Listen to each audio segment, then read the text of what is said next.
We're going to take a closer look at a dangerous piece of real estate tonight and how hard it is for American forces there. Our national security correspondent Martha Raddatz, who was in Iraq last week with the head of U.S. Central Command General John Abizaid, also went with him into Afghanistan.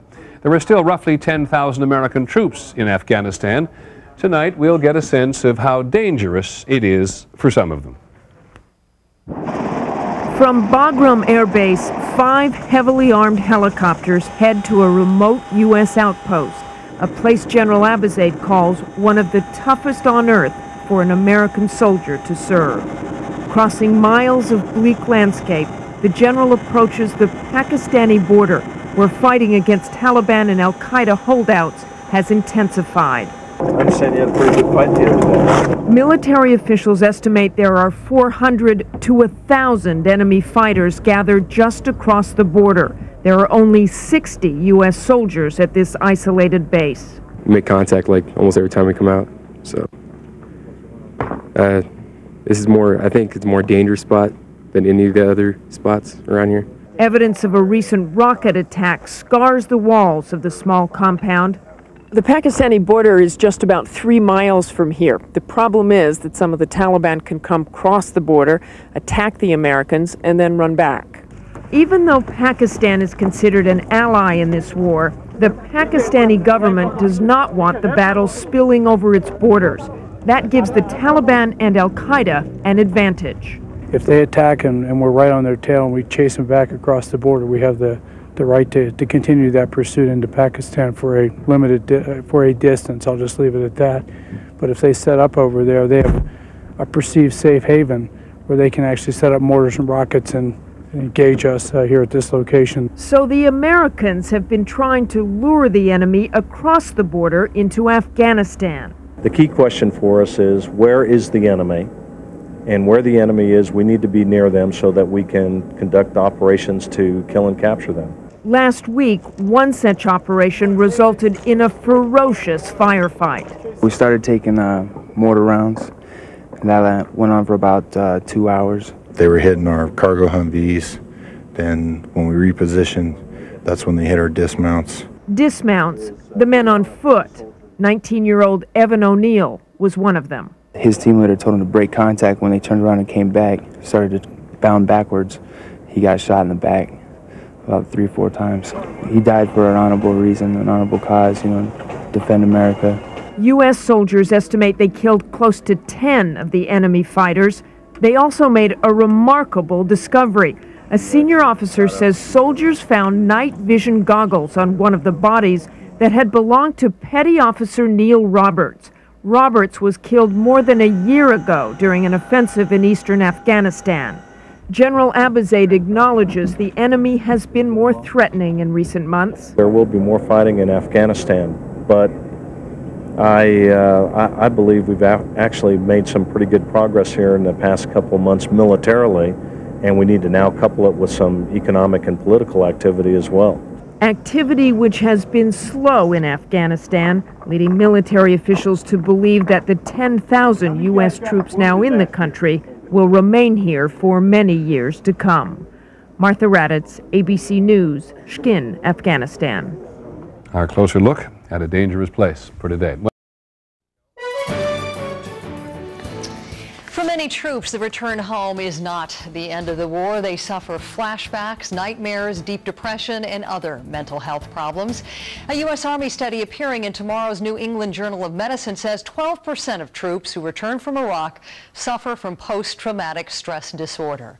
That is double the percentage of those who return from Afghanistan with the condition. What may be even more disturbing is that more than half of these troops do not get help. Here is our senior medical correspondent, Dr. Sanjay Gupta. There is a cost of sending young men and women to war. Sometimes they pay with their lives.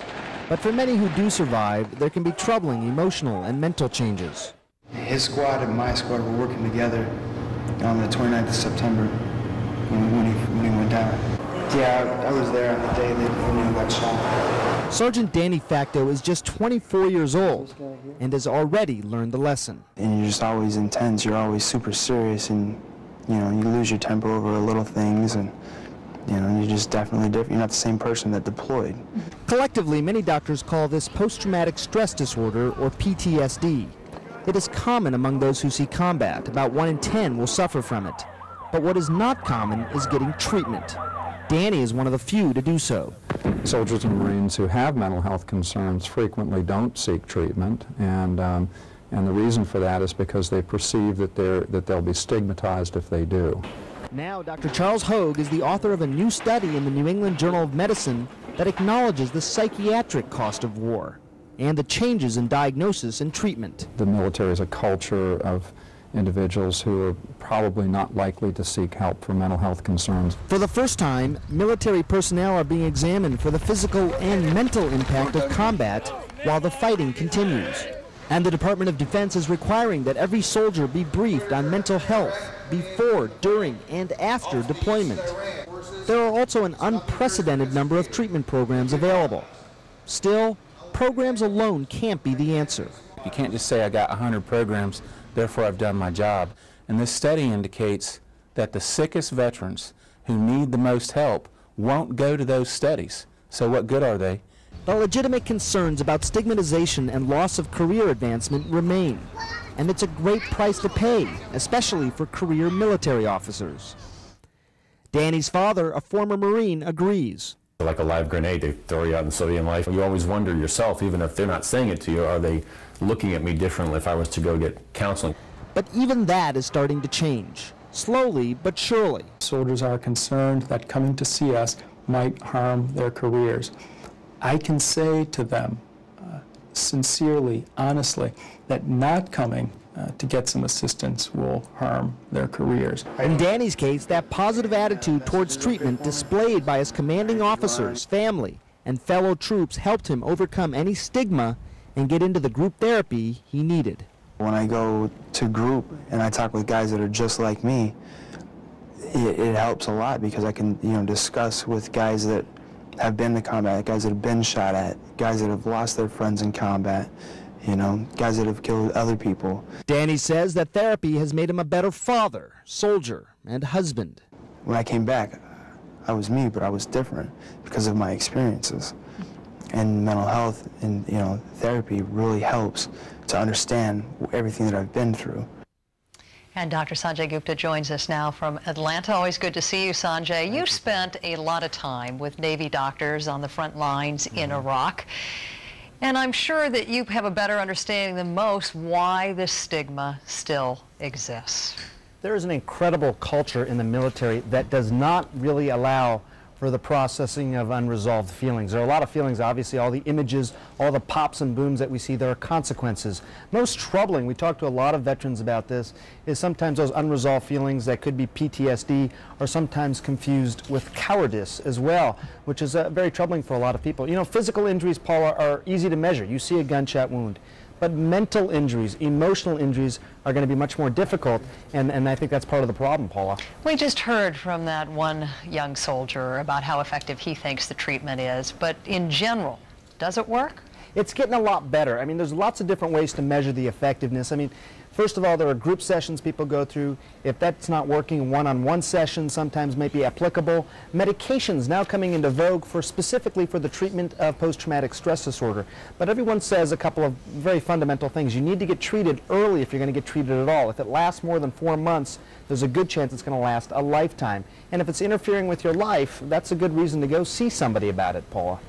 We hope they're listening to The Good Doctor tonight. Dr. Sanjay Gupta. Thank you. Thank you.